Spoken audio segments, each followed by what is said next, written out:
just repeat that real quick. So we're at a free throw. The shooting team untucks their jersey on purpose, and you observe it. What can we do there?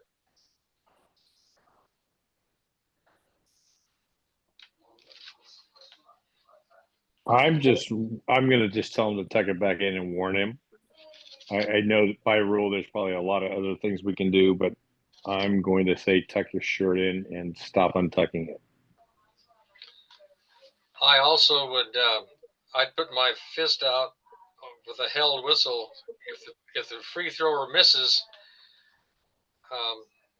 I would give him another free throw for disconcertion.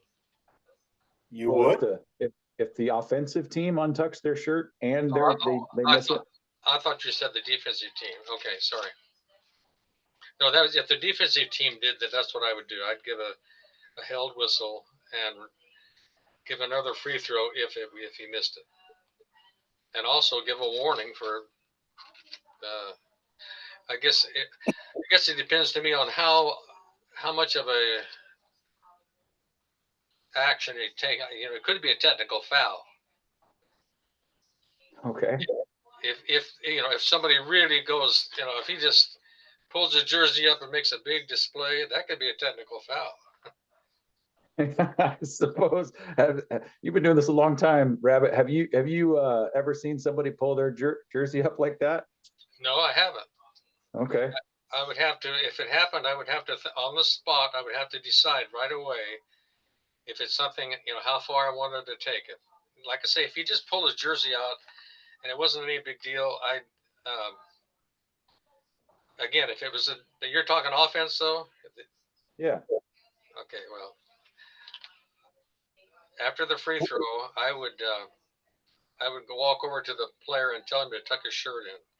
And what does the rule tell us to do? I think it says give him a warning. It could be a team game delay warning. Is that one of the warnings?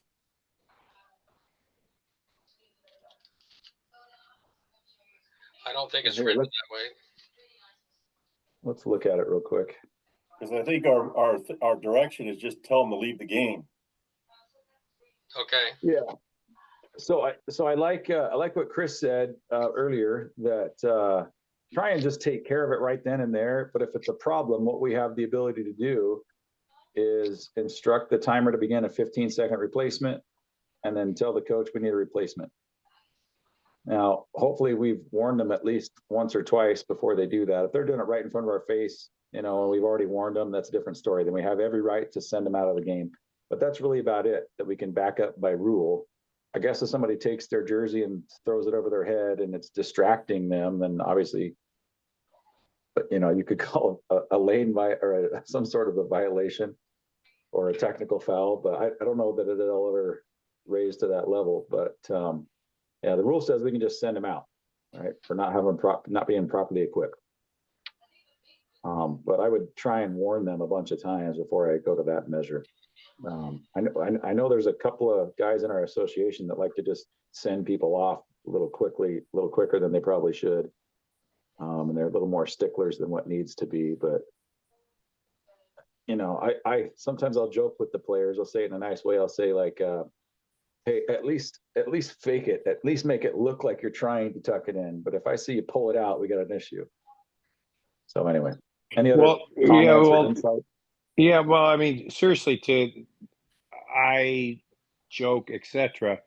I actually tell a player before, I say, if you do it again, I'm going to remove you from the game for improper equipment. I mean, I actually get to a point where I tell them, because the girls actually are worse than the boys, is they kind of untuck it and then they roll it. So I joke to a certain degree, and if I'm going to remove a player, I actually tell them before I remove them. Kind of a long leash. But again, Chris, it's not improper equipment. It's improperly not worn properly. Technically, yes, correct. You're not wearing your equipment properly. You're not properly equipped, I think is the term I would use. Yeah, well, I will tell you at one of the assigner meetings that we talk every Wednesday, they were talking about possibly next year saying that the state of Washington is not going to be so, they kind of asked, Todd Sturdahl was asking our input, how much fun is it you guys always have to be the uniform cops? Because we're thinking about doing something different next year. And then he started asking how many of these things are actually that critical when it comes to uniforms. And everybody had their input and fed him all different kinds of opinions. So, I mean, all my thing was the biggest one is the t-shirts. And most of the guys said, as far as the uniform of the tucked in shirt, is like Errol said, as long as they're making an attempt. Because I've been telling the middle school girls games at the start of the jump ball, I said, hey girls, at least try to tuck them in. That's all I'm asking. Just try to attempt it and we'll get this game going. And they joke and they try to get it in, but some of them, they just come out. Because here's the problem is some of these people are so big, they can't keep the jersey in. Are we talking refs or players? Both. No, yeah, the refs just can't keep the front part of their shirt in. I think it's they're made wrong. Some of the jerseys are just made incorrectly. I think your parents made you wrong, but that's just my personal opinion. But yeah. So Neil, I actually like the idea because I kind of have thrown this out. Like, I'm not the uniform police. I don't make the rules. I just enforce them. What would happen though if you go on to state? If I make it up, Evergreen lets everybody go untucked after the tip, and then you move on to regionals and districts and all that stuff, and then you get some hard ass. Well, I guess it'd be the whole state of Washington, so that's a good thing. Okay. Exactly. Hey, can I ask Richard? Which Richard is that? Kennington? I don't know anybody else named Richard, so maybe, I don't know. Yeah, it's me. All right. Don't sound disappointed. Well, you weren't at the banquet. I had a gift for you. Oh, yeah, I apologize. I was in New Zealand. I had a picture of you doing a great deed on a floor. New Zealand? Well, buenos dias. Wrong language, but sure, why not? I appreciate the A for effort. All right. Any other comment? We probably spend way too much time on this. I never want to talk about jerseys again. Is that okay? Well, hang on. You glossed over us talking about me really, really fast. Can we just back up for a second? Oh, Richard, yeah. No, I'm curious. Neil? What are you talking about? What I do? Did I screw something up? Oh, I don't know. I think he was just asking who the Richard is on the call. Oh, he's talking about the banquet. Oh, all right. Yeah. Sorry, move on. Richard. Not sure what he's showing there. Hold it up to your camera. Isn't it there? No, it's not right. Where am I at? Oh, okay. There it is. You have to hold it at an angle or something. It's Richard mopping the floor, I think. Oh yeah, Richard mopping the floor. That's great. So Richard, you won an award for going the extra mile award. Because I was told all of a sudden somebody says one of your referees at halftime is mopping up the floor, going up and down. You remember doing that? Yeah, absolutely. I'd like to say I was doing the Lord's work or doing some good deed or something, but I was sick and tired of sliding around on that stupid floor. Nobody had swept it, so I did. So you'll have that to hang on your wall. All right, thanks. I look forward to it. I actually thought that they were going to ring Richard up for enforcing the uniform rules more than the rest of us, but I guess not. Richard does like to enforce that rule, and he's within his right. Where I thought Neil was going. To be honest with you, I'm like, okay, Richard, what's your opinion on all this uniform stuff? Well, the best enforcer I saw all year, I learned a lot from was Neil. we were at Camas, they were blatantly just, disregarding it. They'd do that half-hearted thing. And we had told them numerous times. And so a girl went to check in, and Neil simply said, "You can come in when on the next dead ball after you tuck your shirt in." And we went on. And I thought that was brilliant. And I incorporated that the rest of my season because, listen, I want to do this either. But if it's rule, it's rule, and we do it or we don't. So I thought that was a good technique. Great. Yeah. It got their attention. Try and be preventative, but the rule's there for if we need it. Okay, new this year.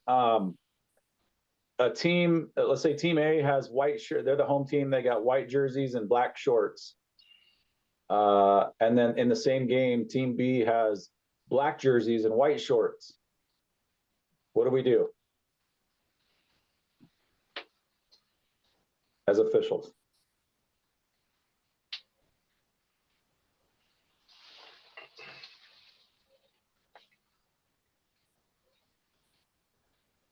Or even white pants. Let's say they got black shirts and white pants, like a girls' team or something. Do we do anything? No. No. Yeah, you got me here. I thought they're supposed to match. Pants, skirts, shorts, I get all of that. I thought the top and the bottom are supposed to be the same color. No. That changed this year, so that's why I'm asking. Okay, so I missed that one on the test. That was I knew I missed one or two, but there we go. This is one I forgot about until today. I was like, oh yeah, that's a new rule this year. So you can have a dark bottom and a white top as long as everybody does the same. Yeah. The shorts don't have to match the tops anymore. Got it. Okay. But they need to match each other. Sure. So like if one guy's got white pants, other guy has blue pants, other guy has red pants, the blue and red got to go. Yeah. Or whatever. Everybody's got to wear the same colored bottoms and same colored tops. And they can be pants, skirts, shorts. Yep. As long as it's the same color combination. And then we get into corresponding t-shirts. Okay. I actually forgot that rule. Yep. Thank God we didn't have to deal with it. Yeah, that's 3-4-5. 3-4-5 is that rule. The new one. And then the other new stuff, there's some blood stuff in there too. So I'll have to go back and look at the case play on it. But okay, so what's the new blood rule? How many seconds do they get? 20. Get 20 seconds. When does the horn sound? When does the warning horn sound? At 15. Why 15 and not 20? Because this is from the last session, and I learned this finally, all warning horns are at 15. So while it's a unique thing on the blood that you would start it at 20 and 5 seconds in, you would hit a warning horn, under the guise that all warning horns for any timing is at 15. Do I have that correct? That's correct. I don't think, unless anybody has any other comments, that's exactly right. All warning horns are at 15 seconds. Some gyms do it at various times at 1 minute, 30 seconds, 10 seconds, like at Fort, they say it's automatic at 10 seconds. Anyway, it's always a 15-second warning. Excuse me. And then why is that even important? Why do we need to know there's a warning horn, the officials and coaches and players? What's the significance of that warning horn? What can and cannot happen after the warning horn?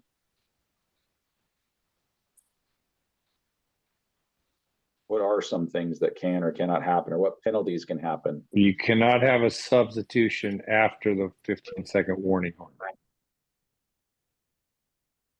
Right. Are there exceptions to that? They can call a timeout to keep them in. And you can call a timeout, or if how about blood? What if they're not able to address the blood situation after 20 seconds? They got to come out. And then you'll allow a sub, right? Correct. Okay, how much time for an ejected player? How much time do we give the coach to replace that player? For a disqualified player, let's say. Be the same as a substitution. It's 15. So in essence, you're starting your warning horn. That's why the theory of, I asked this last time, you're starting the 15-second substitution period with the warning horn. So you're like, timer, give me 15. meh, blow the horn, which is in theory the warning horn, and the coach has 15 seconds to replace the disqualified player. Okay. Good. Yeah. So it starts right when you notify the head coach. All right. And then they sound that warning horn. What happens if they don't get a substitute, if to the table, checked in, or a substitute called for that second horn? What is the penalty?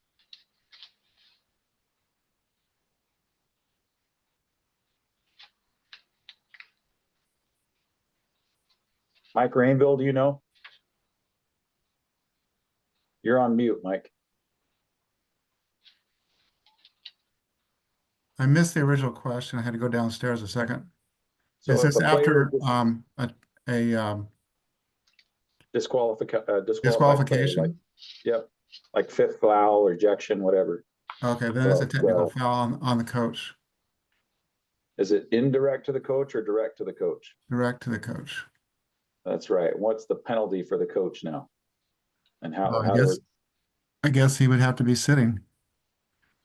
Yeah. So he has to sit. Then what are we going to do as officials? With the officials? Yeah. What's the next step? How do we enforce this penalty completely? They have to they shoot 2 free throws, Okay. and the other team gets the ball if they didn't have it. It's a it's a If they didn't have technical, it, huh? they get the ball no matter what. So it's going to be Right. the other team gets 2 shots on the ball. And where do we inbound the ball after a technical foul? At the division line. Beautiful. Okay. Now who's going to explain to the coach that he no longer has his coaching box privileges? The referee that did not give the technical foul. Ideally, right? Ideally, you want to go to the opposite side of the floor. Why is that? Because we don't want to escalate. Right. And then we problem. could even go one step further. If that coach is really hot, but like angry, I mean,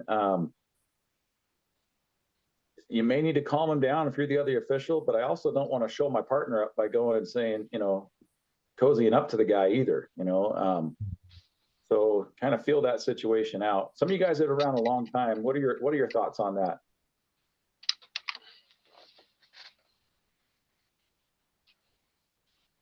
If a coach gets a direct technical and they're upset, the guy that called it goes the opposite side of the floor. The other one of the partners goes over a little closer to him.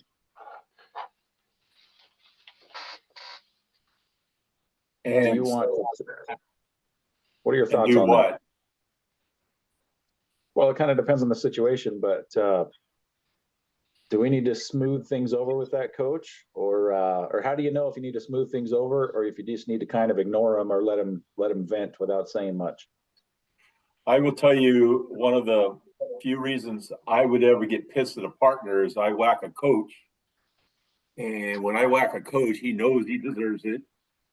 And we're shooting free throws, and all of a sudden the coach is down. All of a sudden I look over there and my partner and the coach are over there laughing.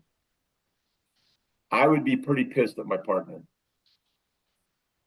I mean, there are times when a partner needs to go over there and calm him down, but once he gets calmed down, he needs to get away. We don't give an opportunity for him to vent with another partner. He didn't earn it. Okay. Yeah, that's exactly what I was looking for. And that's something I didn't really learn in the first several years, actually. But yeah, if you think about it, you've got your partner's back. You got your team's back first. You still need to manage the game, but there's a difference between managing the game and really showing your partner up. And we're there to make ourselves or to have each other's back. And so I like what you said there. I like the commentary on it for sure. Anyone else want to say anything on that topic? Yeah. So Errol, I want to chime in on this. In that, I'm challenged in that I would work so hard, and I understand the rule. And I always say, if I understand the rule, if I'm going to set it aside, look the other way.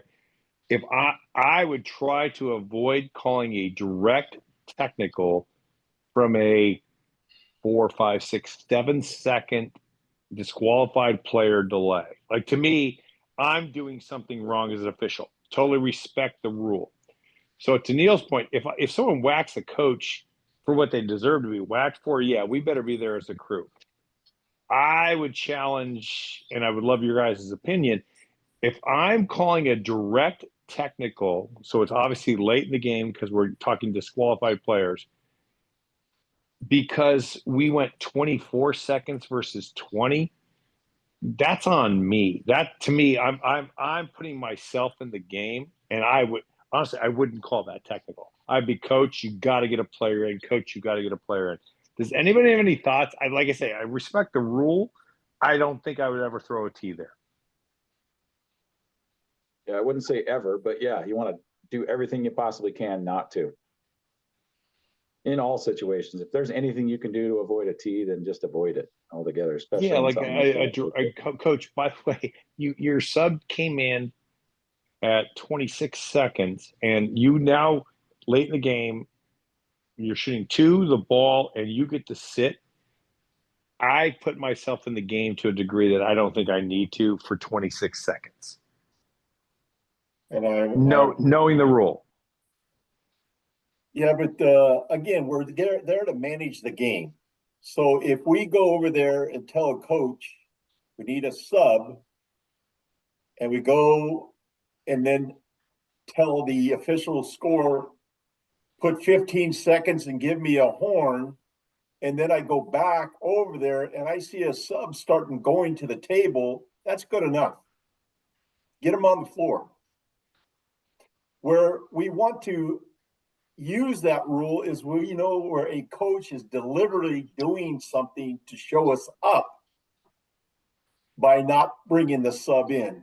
Sure. And most of those coaches ain't going to do that if we are persistent on getting the player in. And normally it's going to be on a fifth foul.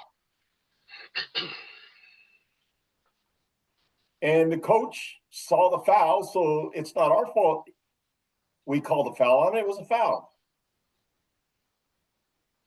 But Neil, I guess, again, you've been a mentor on the game management.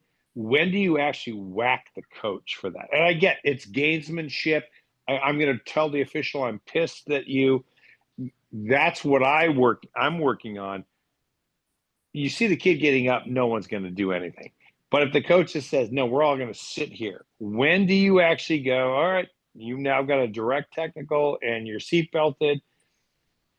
It's those situations that I'm trying to nuance my game. Well, again, we want to always use this as a thinking blocker. We always should generally give a T to make the game better. So in that situation, the player is 4 seconds too late. We whack. Are we going to make that game better? Probably not. Right. And you think the coach is really going to have a stopwatch over there go, he's 4 seconds late? Generally, the other coach is probably talking to his players while that substitute is coming in. I mean, think about it, Chris. By rule, every single time that coach leaves his coaching box, Exactly, we should tee. So why don't we do that? No, I am with you. I think that I give people too much leeway sometimes, depending on who my audience is. It's like, yeah. Okay, good. Let's move on here. Lots of good discussion. Let's talk free throws. I call this the Travis London rule from when he was an Evergreen coach.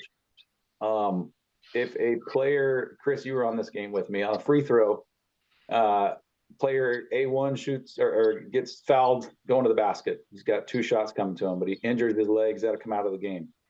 A6 comes in for him. But the coach for team A wants A10 to shoot the free throw. Do we allow A10 to shoot the free throw? Was A10 on the bench? No, A10 is in the game. That's okay. Any player, including an incoming sub, can shoot the free throw. Are you sure, John? Yeah. If the injured player has to leave the game, then any player on the court or an incoming sub can shoot the free throws. Are you John, I'm sure, going to John? respectfully disagree. Are you sure, John? It has to be the sub. Now, I agree with you on a technical foul. Yeah. Okay. Okay. You're right. Yeah, it has to be a sub. That's right.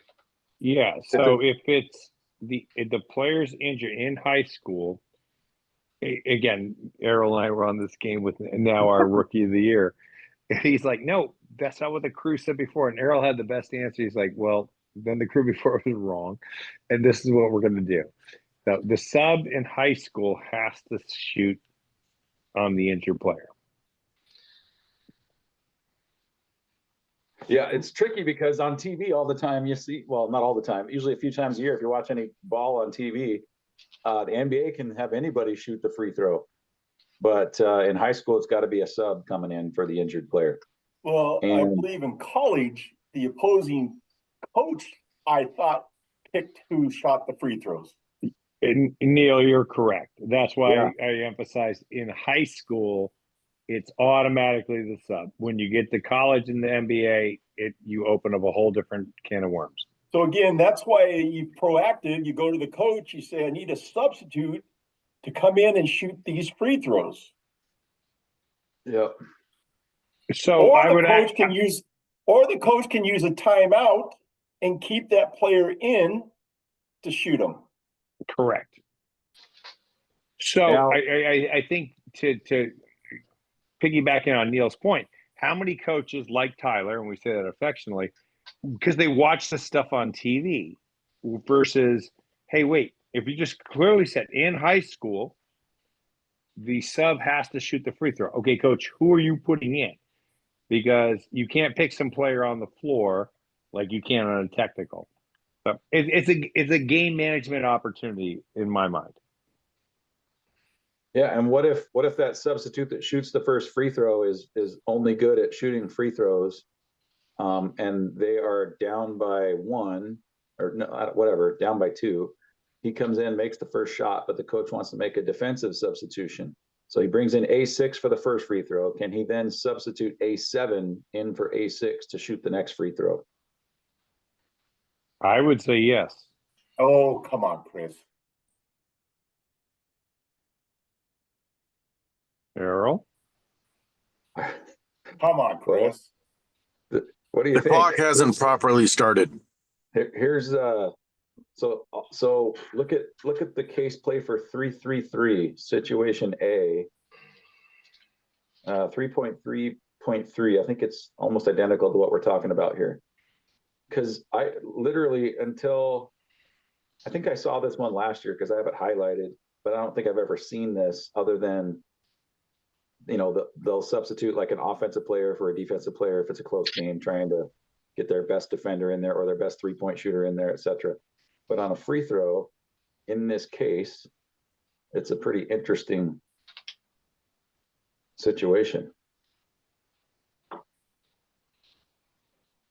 I mean, Anybody got so that shooter can be subbed out. It just can't be the person that just came out. Exactly. No, Neil, that's what I'm saying. So A1 gets injured. A6 comes in and shoots the first. I think Errol's question is, can A7 then come in and shoot? And my answer is yes. Oh, yes. I may be wrong, but A1 still can't come back in until time runs off the clock. Correct. Okay. That's right. Unless a timeout's called, but yes, that's Unless correct. you buy it with a timeout. Okay. Yeah. So they're both substitutes, right? So that's what allows them to come in. So what it says is it's legal if they do that. So substitute A6 shoots the first one, A7 shoots the second one. Before any clock has started, the ruling is that it's a legal substitution. So and the original injured player cannot come in until time runs off, or you buy it with a timeout. Right. I thought Okay, it was the original guy coming back in. Yeah, no, I understand. So can I make a quick point? Because I've kidded Errol about this. When you highlight the entire rule book, does it count as highlighted? Yeah, Just one of those deep questions. there we go. Yeah, I don't know what I highlighted about. Oh, that one's the one for a Dude, fight. you highlight everything. Well, I only highlight it once a year. Then we get new freaking books every year. I have to go back and re-highlight stuff. All right, let's look at the one above that because that's a fight. Let's look at that case play while we got it. So here's 331. Substitutes A6, 7, and 8 report only their own numbers to the scorer for entry. Substitutes are beckoned into the game by an official and enter the court. Before the replacements leave the court, a fight breaks out with 5 of the 8 on the court. So this is kind of a long issue here. Players from Team A, let's see, breaks out with 5 of the 8 on the court. Players from Team A and 3 players from Team B involved. Okay, the ruling, let's just kind of read through this and talk through it. The ruling says substitutes become players when, you can kind of see it on the screen there, when they legally enter the court, in this case, when the official beckoned them onto the court. So that's always a popular question is when does a player become bench personnel or when does bench personnel become a player? I think we have the answer for the first one or for the second one. When does bench personnel become a player? What's the answer there?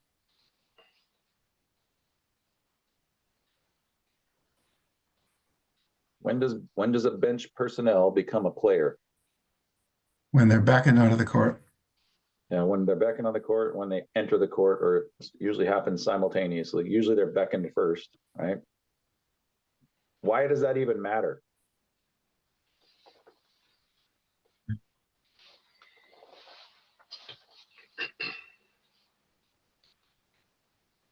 Why does it matter that we know as officials whether a player is bench personnel or a player on the court? As bench personnel are treated differently in a fight. Yeah, well, yeah, they're penalized differently for sure. Mhm. So let's just, we don't need to get into the whole case play, but if they're a player on the court and they participate in a fight, how is that penalized?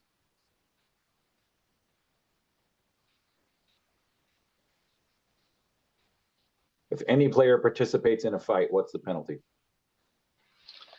Ejection. Yeah, usually a flagrant foul of some kind, either a flagrant technical or a flagrant personal foul, or a flagrant intentional. But it's a flagrant, which means automatic ejection. Even if they're just the ones that instigate the fight, but they didn't really throw any punches. If they get a punch thrown at them, but the other guy started it, they both are ejected. If they're a player, does it affect the coach at all? If the player gets a technical or a flagrant, does it affect the coach at all? Yes, you get into the whole a player is not direct, or you get in indirect versus direct. If somebody who starts anything, if they're considered bench personnel, it goes direct to the coach. If they do whatever they do as a player, it's indirect to the coach. Okay, yeah. So the question was, if players on the court get into a fight, does that affect the coach at all? I'm talking players, not bench personnel, just players that are on the floor, designated as one of the 5 players or one of the 10 players on the court. Does it affect the coach at all if there's a fight on the court, not involving bench personnel? I'm going to argue that yes, because there would be a certain number of indirects, and 3 indirects could lead to an ejection.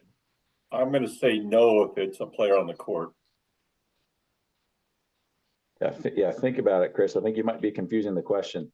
Yeah. So this involves doesn't involve a coach, doesn't involve the bench. It only involves players on the floor. So is the coach penalized for what the players do on the floor? No. Yeah, okay. They're not. And so it's a tricky question on purpose because you're thinking ahead.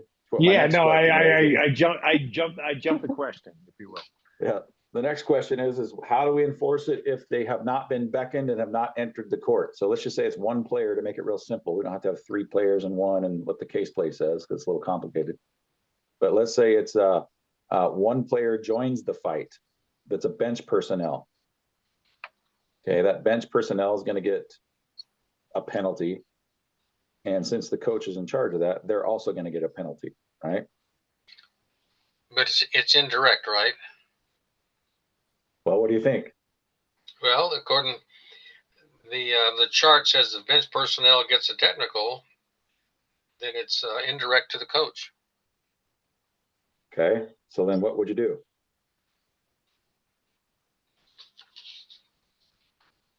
If it's just one player, the coach gets one indirect technical, right?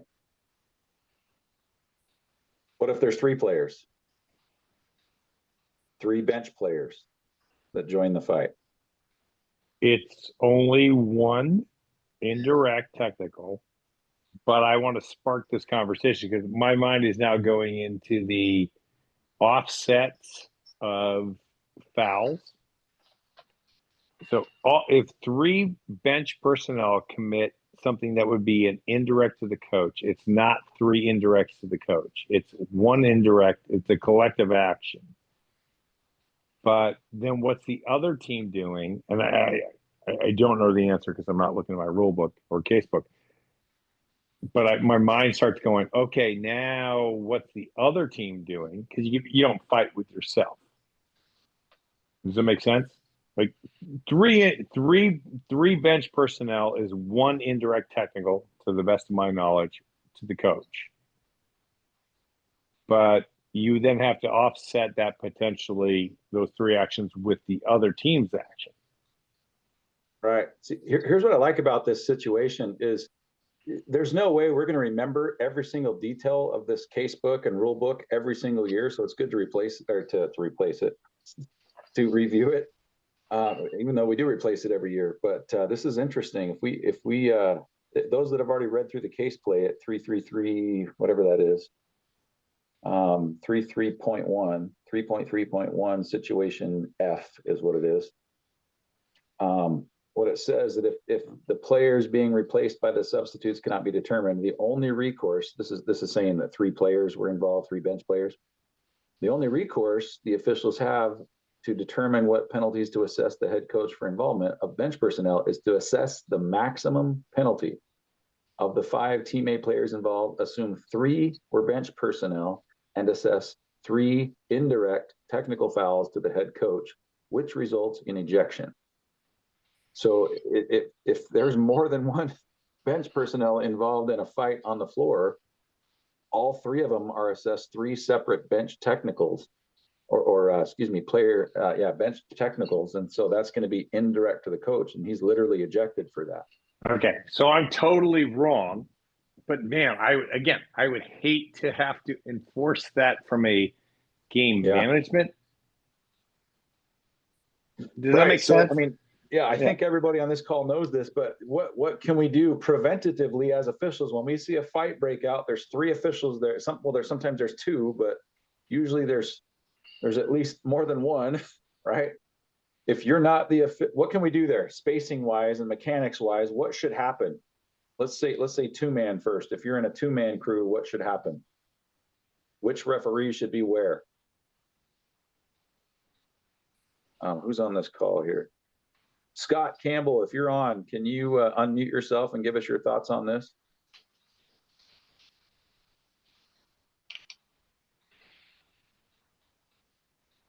And I don't know if he's able to unmute, but okay.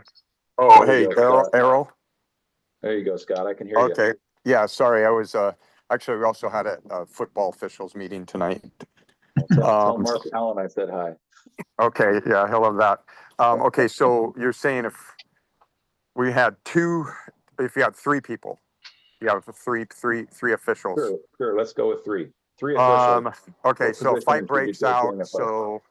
A fight breaks out, so it's usually pretty chaotic. I would think that 2 of the officials would try to tend to the skirmish, and then one of the officials would try to tend to the benches or the sideline. Yeah, everything you've said is correct. Any other insight on that? You mean in Like, terms what of does that 3rd official need to look at and pay attention to?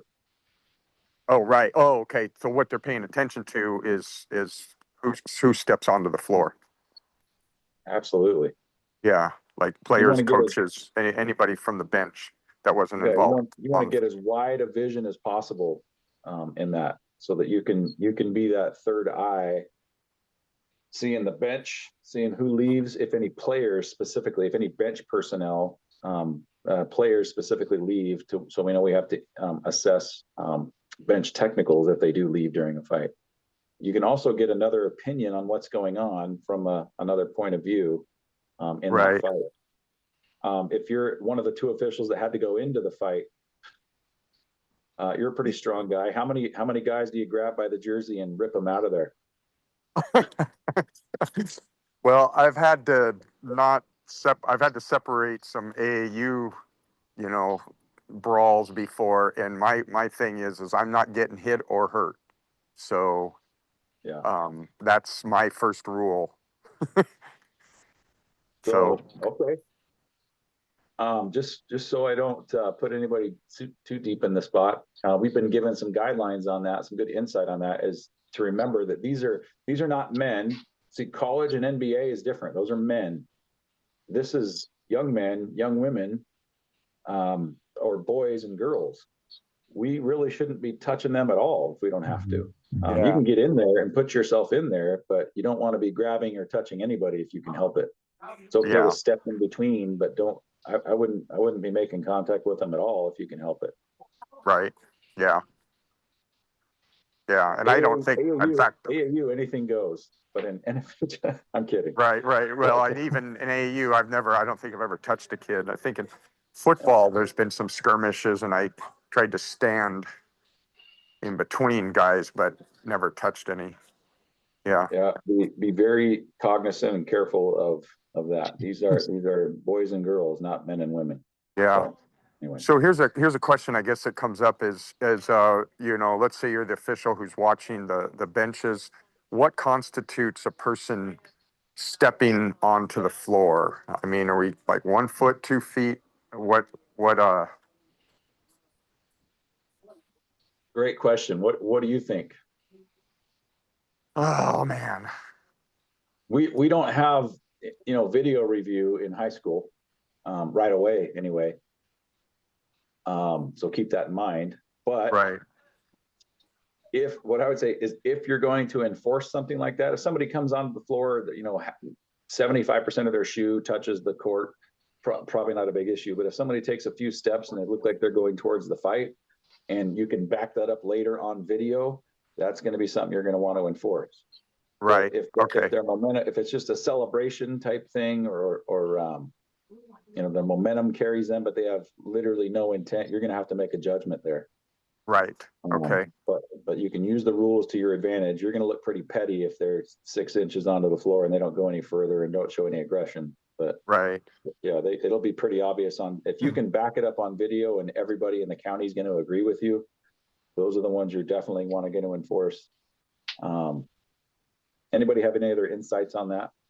Yeah, guys, we got to be really careful, especially at most of the gyms that we officiated, is these benches are basically, as soon as those players stand up, they're on the court. Yeah. So we're going to look for people that are making an action going toward that. Hmm. And if we ain't 100% sure that they are doing that, we do not want to penalize it. We want to penalize the ones that are in the fight. Yep. And understand, coaches, assistant coaches, they all can come out. Mhm. Yeah. So I would like to add to Neil's point, because if an assistant coach literally, I'll make it up, goes out to the free throw line and puts his arms spread and stops 5 kids from coming on, I don't care if they're 4 feet on, he's done his job. I'm not penalizing any of those people. The system worked. Like, I'm not 1 foot, 2 foot, 4 feet. He stopped 5 guys who could have been in the brawl. If they run through his arms and get in the brawl, different story. Yeah, good insight. And you guys do understand that schools, when they have these situations like these, schools monitor that and they go back and watch the video, and then they penalize these kids if we don't penalize them. So kids that need to be penalized generally get done if we don't do it. Good. Any other thoughts on that? Okay, great. Here's another fun one. If let's say there's a problem on the starting lineup, whatever, number 32 is designated as a starter, but the coach really wanted number 31 to be the starter, and 31 is out on the court ready to start, and you hear the horn. They're like beep beep beep, just like a horn makes. And they say, hey, we've got 31 as a bench personnel, not a starter. 32 should be starting. What can we do as officials in this situation? I had this in a playoff game this year. Mm-hmm.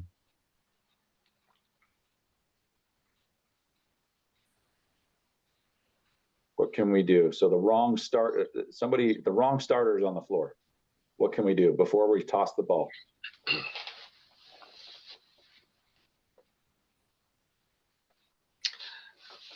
One thing I believe we can do is go to the scores table and find out what was submitted to the home book, and make sure, before we just assume there was a mistake. Let's go and find out what they submitted to the home book and find out if they submitted the right number or not. Okay.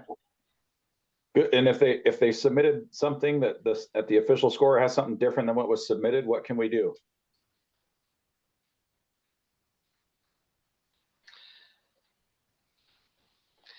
Well, again, this is my personal view, but if the jump has not been, if the game has not been started yet, I would allow the change to be made since the game has not even started yet.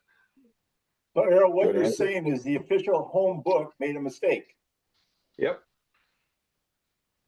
That's it. So the That's official an home book easy made a mistake. remedy. Yeah, just fix it. What'd you say, Neil? You fix it. Just fix it and move on, right? It's the same way if all of a sudden you're in the third quarter and all of a sudden you hear the and you go over there to the official and they say, hey, number 12 that just came in is not in the book. The first thing as an official, we need to ask them, what did they present to you prior to the 10-minute mark? And then you go to the visiting coach. Hey, what did you present to them? And if all of a sudden they said we gave them this book, their book, and you look in their book and that number's in their book, we can't penalize that team for the home team making a mistake. Agreed. And that happens a lot because what happens is a lot of scorekeepers will just, as they come into the gym, they get the roster that's handed out at the front door. And when they fill out their book, they just fill out that right there, not even thinking that they may be bringing up a JV guy or anything else, and they don't even look at what they're presented. So what can we do preventatively as the R1, or if you're assigned to be the R1 for that game by the R1, what can we do preventatively so that we don't have to worry about that in the third quarter or whatever? So a couple thoughts. One, it's just the R. You're speaking volleyball, but that's okay. Oh, yeah, R1. I'm just busting your chops. But the referee could ask and should ask, where did you get this? Because I've had exactly what Neil described. Oh, I pulled it off the internet. Yeah, I got it on the roster. No, did the other team submit to you? So the referee should, in their table pregame, where did you get these rosters? Do they match up? Force the two books to get together. So, but it's just an R. Or we, as an R4, could take that official book down to the visiting book and show them what they have for them and say, hey, is this correct? Or you Good. could do that to the coach. I mean, that's what they do at the state tournament. They make the head coach sign it. Good. I actually like that. Yep. Okay, awesome. So let's go back to my playoff situation here. This was at Seton this year. They had their the coach's son not listed as a starter, tall, athletic guy, right? He's not listed as a starter. I went and I re-asked the question, hey, you have the starters marked, and all they did is just marked it one lower than him. And so what options do I have at that point? Just tell the coach he can't start. Or take a technical foul. So he has options, right? Yeah. It has to be one of those two things. Guess what that coach decided to do? Or you take the technical foul.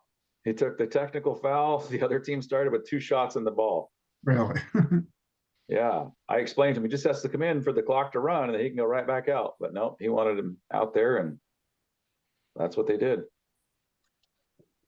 So anyway, what if we go ahead and start the game, no buzzer hits? But Errol, can I ask on your situation? Was it a bookkeeping error that literally, we all know who the player is, Coach's kid?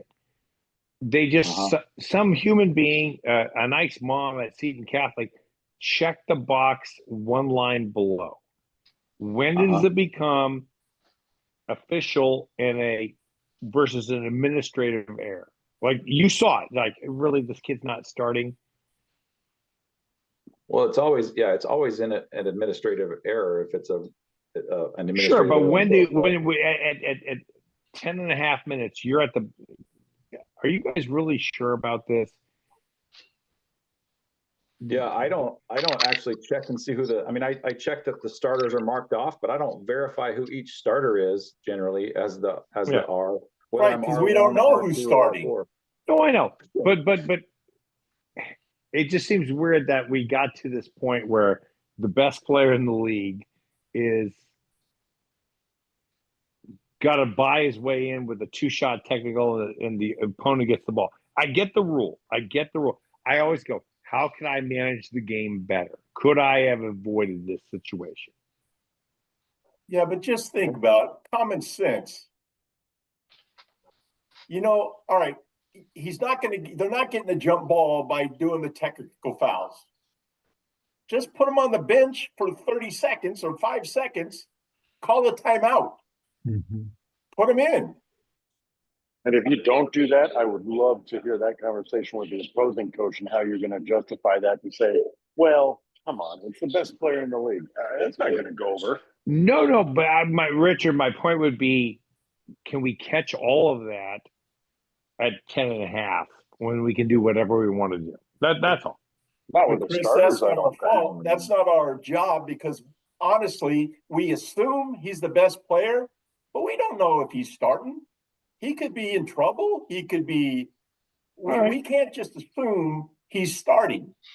We got to go by what's presented to us, and we check that. Fair. Yeah, it was. I'm just trying to avoid. My entire premise is trying to avoid half the stuff that we've talked about tonight. Can I preventively avoid that stuff? All the coach had to do was put him on the bench for 5 seconds and prevent it all. I guarantee Seton still probably won by 25. Totally. Or check the right box. You start your own kid like you've done all season. I get it. It was very weird. I tried asking him through the front door, the side door, the garage door, the back door, the air conditioning vent to try and avoid a technical to start that playoff game. But he's like, no, I want him in there. Let's just do it. I was like, okay. That's his choice. Yeah. Because we don't have to put any blame on us, coach. It's your book that did it. Yeah. Now, what if that all that happened, but there was no buzzer and nobody knew that the wrong starter was in, and we started playing, the ball's tipped, both teams score twice, doesn't really matter. It's 4-4. And then there's a dead ball, like a ball out of bounds, and then we hear the buzzer, buzz, buzz, buzz. and they call us over there and they say, hey, you had the wrong starter marked. What can we do at that point? Well, the book says that even if a player enters illegally, once play starts and it's discovered, they become a legal player, even though it was missed at the time they came in. Isn't that right? I'm with Rabbit. I would say ignore it. Yeah, that's the same with even in the third quarter. If number 12 comes in, like Neil was saying, and then we don't discover it until play starts, and the book's already been changed, we have to penalize it right when the book is changed. If we don't, we just ignore it and play on. Right, that's right. And yeah, that was a curveball that got thrown to me at one of the Camas JV games with MP's son as well. But anyway, we don't want to penalize something 30 minutes later. Anyway. So anyway, good stuff. Any other comments on that? All right. Let's go to what time we got? 8:28. Let's do one more here. Okay, Team A, this is 3-2-2. Team A properly submits its team member list design that designates its 5 stars. However, the number for each team member is incorrect. The error is not detected until after the game has started. Ruling, how many technical fouls will there be?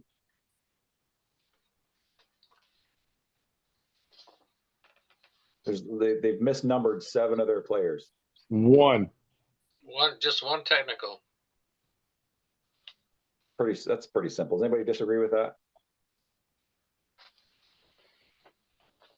All right, we'll make this the last one then. A team has 10 players, 6 of them are disqualified. We're in triple overtime. It's a let's say they got a 20-point lead. They got 4 players. The other team still has all 10 players. Can we continue the game with less than 5 players on one team? 4 on 5. Okay, can we continue with 3 on 5? Yes.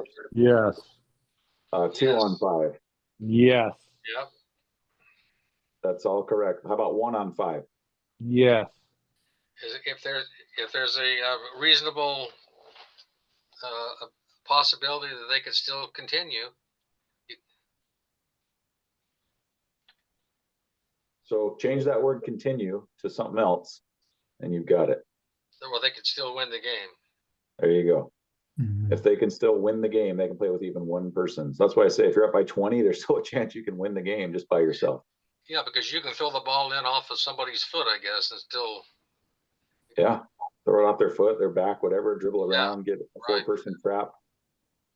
How about if that happens, can the other team pull players off of their and put them on the bench and have 3 on 1 or 3 on 2?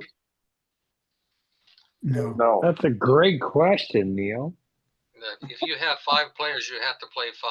Yeah. Yeah, you're a good. You have great sportsmanship. The other team only has 3 players, so you're going to take 2 players off of your team. Can we do that? No. No. But Yeah, what not could a directly. coach do in that situation?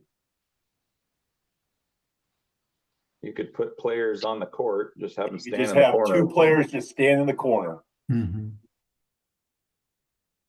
But by rule, you have to have 5 bodies on the court. If you have them. If you have them. Yes, correct. Yes. If they're available, they have to be on the court. When I play, I usually just stand in the corner anyway because I can't dribble with my left hand.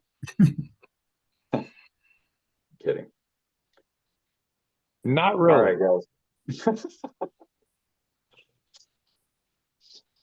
I'm always a decoy. All right. Anybody have anything else to say on Rule 3?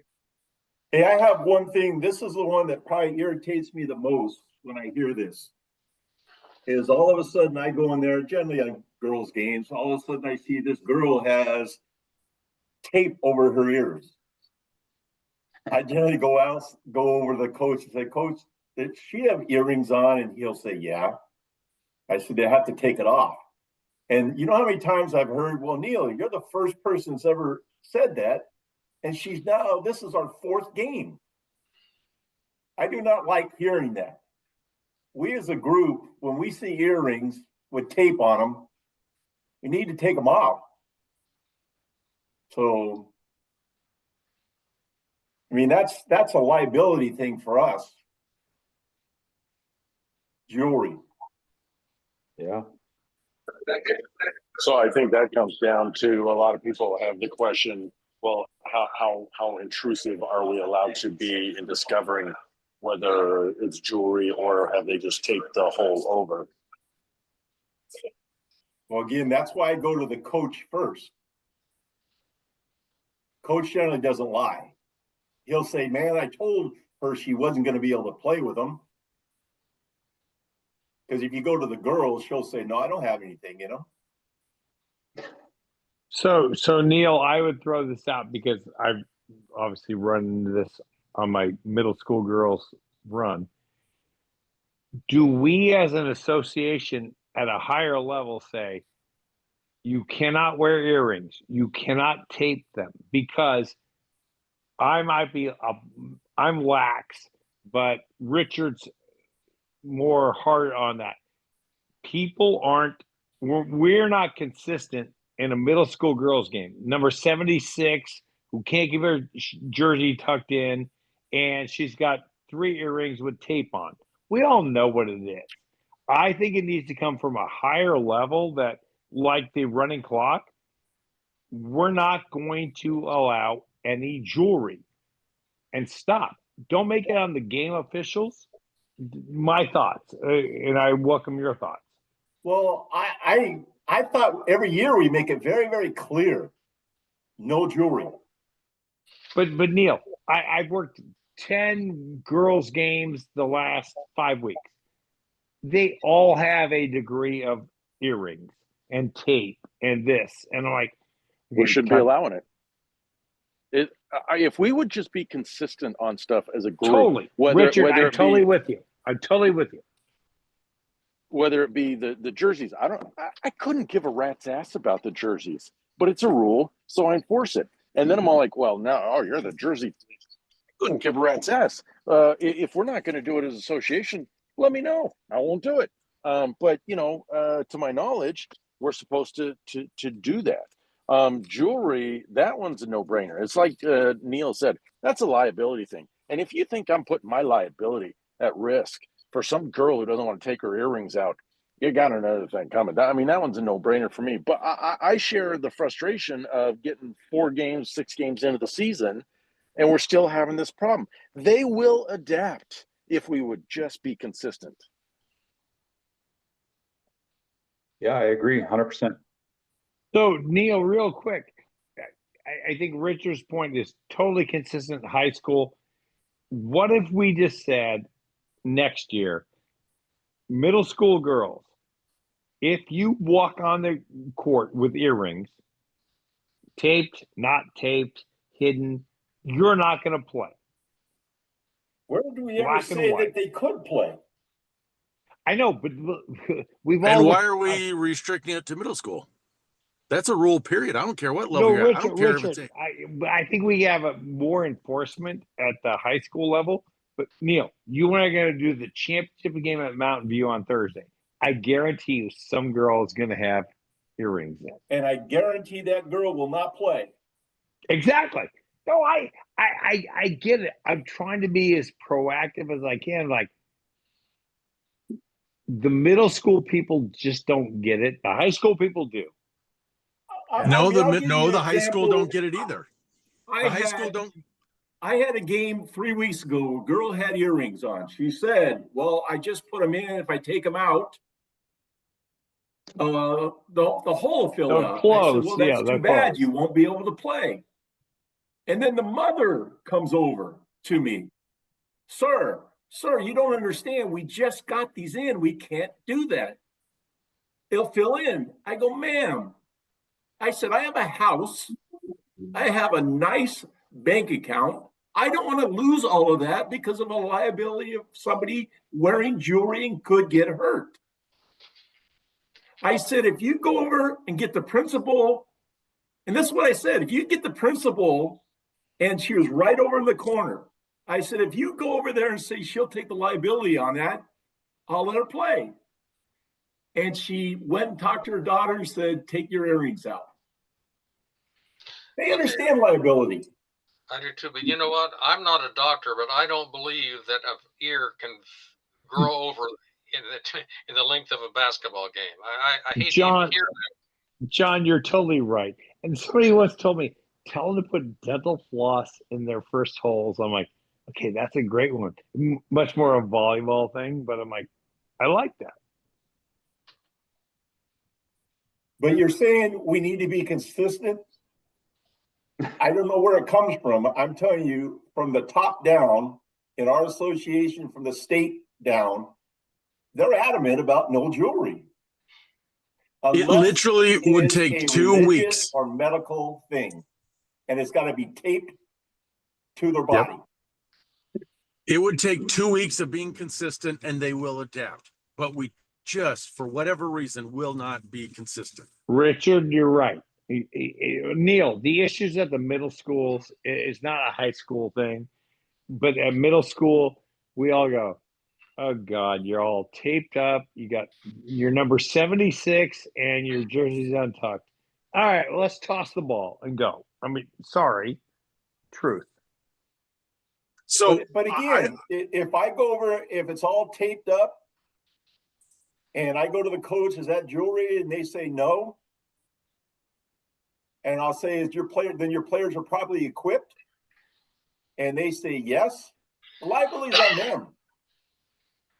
So I'm not going to make them take the tape off to show me an earring.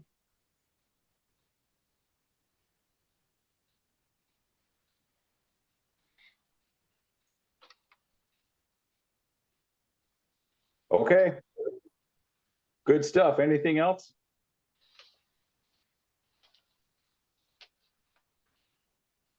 All right, that is rule 3.